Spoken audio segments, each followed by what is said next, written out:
The Self-Publishing Advice Conference, SelfPubCon 2025, brings indie authors from around the world together for 2 days of insight, inspiration, and connection. It's live online October 18 and 19 and free to attend. Get early access to our international competition and all the latest conference updates at selfpublishingadvice.org/conference-2025. I'm Howard Lovey of the Alliance of Independent Authors and book editor at howardlovey.com, and you're listening to Inspirational Indie Authors. Every episode, I interview an ally member to find out what inspires them and how they are an inspiration to other authors. My guest this episode is Judith Hutchinson Lepore, a Canadian writer from British Columbia whose work spans fantasy, historical fiction, and memoir. Her latest book, Finding the Phoenix, tells how she and her family escaped a devastating wildfire that destroyed much of their community. What began as personal loss became a story of renewal and connection. I'll let Judith Hutchinson Lepore tell her story. Hi, I'm Judith Hutchinson Lepore, Canadian author hailing from Kelowna, BC, Canada, and I'm an indie author, proud indie author, fairly new, of an epic fantasy trilogy, and more recently, personal memoir about being evacuated from the devastating McDougall Creek wildfire of August 2023, almost exactly 2 years ago. It was the worst wildfire the region of BC has ever experienced, by far. My book is called Finding the Phoenix, and it was published last month, at the end of July. And to my surprise, became a #1 bestseller on Amazon within 2 days and stayed there for nearly 3 weeks. So I'm kind of still processing this level of success, and I guess kind of basking a little in it as well. Yeah, that's great. Well, wonderful. Yeah, and you've kind of straddled all different genres, so we'll go into that. But first of all, let's go back in time a little bit. Where did you grow up, and was reading and writing always a part of your life? Yes, I grew up on a farm in Fort Langley, BC, so that's on the coast, in the coastal area, but it was rural, kind of farmland, quite remote, and little tiny schoolhouse, and I always loved reading. I could read from the time I was 4, and I devoured all the books in my grade 1 class, and the reader had to give me a pile of Reader's Digest to sit in the corner with a couple of months into grade 1.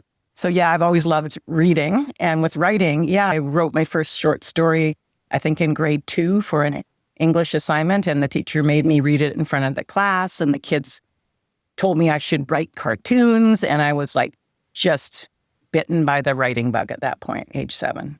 Oh, that's great. Wonderful. And so you went on to study it in college, or? I did. I studied it. I took creative writing in high school first, grade 12, and I had a teacher that encouraged me so much that I attribute a lot of my, future endeavors to her encouragement and telling me that I shouldn't, ignore this gift. And then I took it at the college level, creative writing. I took it along with something weird like anthropology, which I also loved. But I then got married, had kids, and kind of embarked on a whole different career path. So you worked in film, radio, TV, and as a newspaper columnist. I did, but I also became a fitness instructor, and that was a huge part of my income while my kids were little.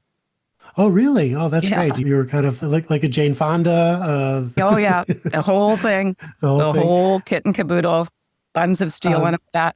Yeah, and I actually still teach fitness. I'll be teaching a Pilates class right after this interview. That's great. Yeah. So you mainly made your living as a fitness instructor, or and I was still doing freelance work, editing for film and radio and television. And then I started a fitness column, was asked to do a fitness and lifestyle column for our local newspaper. So I did that for a couple of years. And it was a lot of fun. It was kind of a real dichotomy going back and forth from the physical sports world into the, more cerebral writing world. But I've always just kind of loved that juxtaposition. I think it creates a sense of balance in my life. Exactly. So you're not just sitting alone in a room writing, you're out into the world. Yeah. Yeah. I'm too hyper to just sit. Yeah, exactly. Yeah. When I'm not writing, I enjoy running, but it's also a very solitary thing. So while I'm running, I'm also writing in my head. Yes. And I love running and hiking for that reason. So how did your early experiences in film and TV and as a newspaper columnist, how did they shape you as a writer? I don't know how much actually they did. I found that the writing and editing for the film and radio was quite restrictive and often frustrating, even though it really honed, I guess it honed my writing skills. But in terms of creativity and the desire to write fiction, it was reading fiction that made me want to write fiction. Yeah, I guess radio writing, if it's anything like TV, I did a little bit of TV writing a decade or so ago, and there's a very clipped style, not full sentences, and it's a very different kind of art. It's just, I didn't find it, and it's funny because nobody's ever asked me that question. So, I had to stop and think, did it do anything for my writing? No, it did not. In fact, I think it was more of a turnoff. Maybe it fueled me into like creative writing just to get away from that kind of restrictive, cliched mode of writing. Well, did you always have a secret novel you were working on while you were doing that? Yeah, I kind of did. I've written in several genres. My next book is going to be historical fiction, actually, but I loved fantasy, Lord of the Rings, and all that. I kind of grew up cutting my teeth on that. And I read a couple of bad fantasy novels in my mid-20s when I was first married and having kids. And I was like, this is ridiculous. Like, what happened to the classic, well-written literary fantasy that I love so much? So I thought, well, I'm going to write one. And I kind of had characters in my mind. And then I wrote Where the Moon Has Been, my first fantasy novel, when the kids were very young. And I would just carve out time after they went to bed and write for 2 hours every night. So yeah, if you can't find the book you want to read, write it yourself. That's what they say. So that's exactly I know that's such a cliched saying, but it was absolutely true. So describe that. Were you inspired by Tolkien or other inspirations? Yeah, but more later on by Guy Gavriel Kay, who's a Canadian fantasy author, award-winning, and I kind of have worship him a bit because he writes very much. I was studying English literature for so long that I just write in a literary style, not in a pulp fiction style. And Guy Gavriel Kay is that person too. So I didn't copy him, but I modeled my style of writing in a very literary fiction type of way. Like, you don't have to write trashy stuff just because you're bound to a genre. Oh, sure. Absolutely. Yeah. I mean, you just, unless you're pumping them out, on a monthly basis or something, you can still turn something into a masterpiece of writing, no matter what genre you're in. Absolutely. Yeah. Yeah. I totally agree with that. So then you wrote The Magic of Miravan trilogy. Well, that was the name of the trilogy. So the first book in the trilogy was the book I was just describing, Where the Moon Has Been. And it was originally a standalone, but I finished writing it in COVID times, much, much later than when I started it. And then I just had inspiration for the next two books, and it ended up being a trilogy. And now, were these all indie published, or Yep. Had you considered getting a traditional publisher, or have you been? Yes, I had, and I got one for Where the Moon Has Been, interestingly enough. And I had a really good mentor who was a Canadian epic fantasy award-winning author, Eileen Kernahan, and she really encouraged me to publish it. And she encouraged me not to change it because I had publishers wanting to take it on, but they wanted me to put more romance in it. And I said, should I do this? To my mentor, because I've got this publisher who's willing to take it if I turn it into a fantasy romance. And she said, don't change it. You'll ruin it. Like, it's a great story. It doesn't need to be changed. Unless you just really need the money, do not change this book. So I rejected it. And then I left it for 10 or 15 years. And then I lost my son during that time, very tragically, in an accident when he was 21. And then I didn't write for a very long time. And then when COVID came around, I looked back at Where the Moon Has Been, and my husband said to me, you've got to publish this. So I polished it, and I got an editor, and I got a cover, and I published it during COVID, and also published the audiobook. So, and I was, sold in 9 countries. So, I'm glad I didn't go with the publisher who wanted to turn it into a bodice ripper. Yeah. No offense to romance writers, but it's not a romance. They would call it romantasy these days, right? Yes, they do. And who knew it would have maybe I should have gone that route. Now, you don't have to talk about this if you don't feel comfortable, but can you talk a little bit about your son's death and how that impacted you? Yeah, he was struck by an intoxicated driver on his motorcycle when he was 21. That was like 17 years ago. And I went, and the person was subsequently charged and sentenced and imprisoned. He was actually an off-duty police officer, if you can believe that. But it was a very hard time for my daughter and I. For the next, I'd say, 8 years was just very hard. I didn't write at all. I couldn't. It was like I'd lost one of my senses. And I could barely read, actually. And then I met my now husband, and my daughter persevered and went through medical school. She's now a doctor and emergency doctor in Kelowna here. And I have a little 2-year-old granddaughter and other grandkids that my husband has. And it's a happy life. And I feel like I'm always in contact with my son, and he loved Where the Moon Has Been. I'd written it when he was still with us, and he loved it, and he loved fantasy. So I dedicated that book to him. Yeah. So it took time, but you were finally able to write some more. Yep. And, and it came back with a vengeance. Yeah, it sounds like it. But then life intervened. So let's move on to the summer of 2023 and the wildfires. Can you take us back to that moment? Yeah, it was a beautiful summer here, but very hot and dry, which much of the world experiences now. So this isn't just something that's topical or relevant in a regional way, I think. And nobody expected it, though. The day of the wildfire, it was a beautiful sunny day. The sky was bluer than it had been in a couple of weeks because wildfire smoke from other towns had cleared away. So when we got the evacuation alert, we did not take it seriously. I mean, we were half-heartedly packing, but nobody in our neighborhood took it seriously. And then, boom, a big orange and gray funnel of cloud just appeared in the sky like something out of Wizard of Oz, and we just took off. And we were evacuated for a month. And during that time, the majority of the houses in our neighborhood burned to the ground. And we were one of the hardest hit areas. And we changed home locations 6 times. Had my Australian Shepherd with us. And it was traumatic, and I could see the trauma that my neighbors were experiencing, whose houses had burned to the ground. Ours didn't.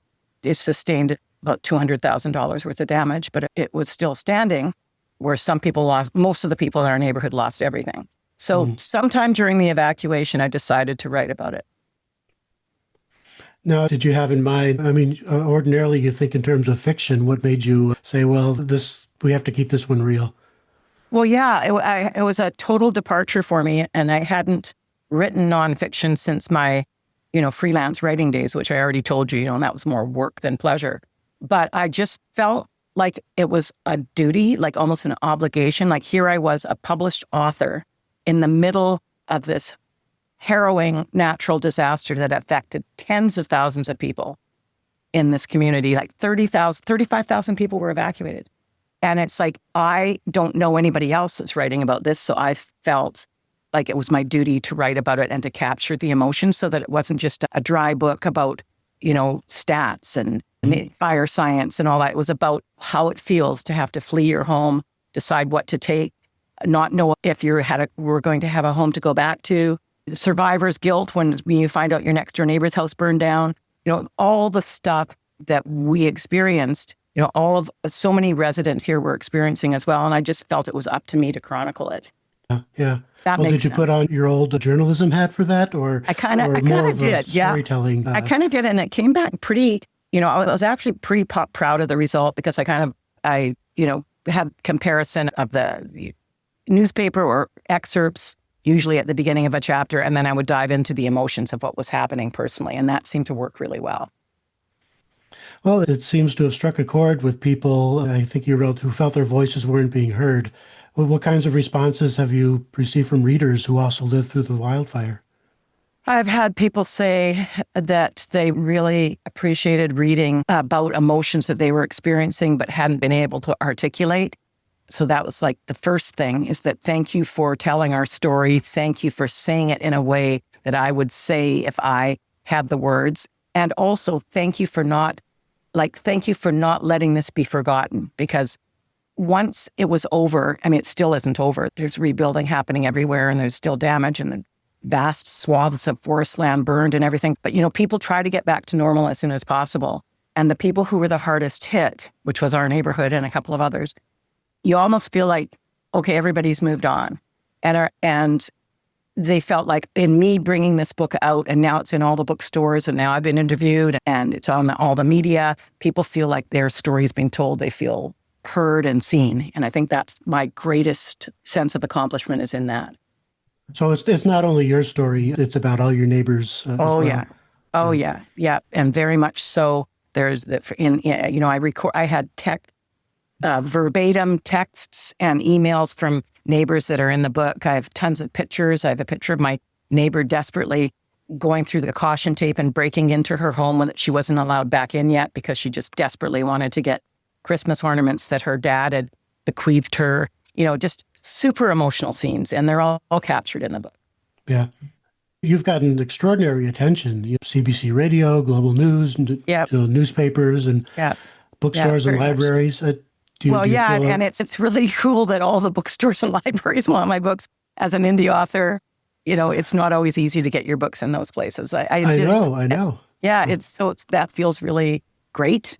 And I did go to a couple of publishers before I published this and asked them if they were interested. And the response was, we don't think it's going to get enough attention. So I almost feel like sending some of my interviews and stuff to those publishers and go, okay, well, thanks anyway, but I get to keep more of the income now. So thanks for that. I appreciate it.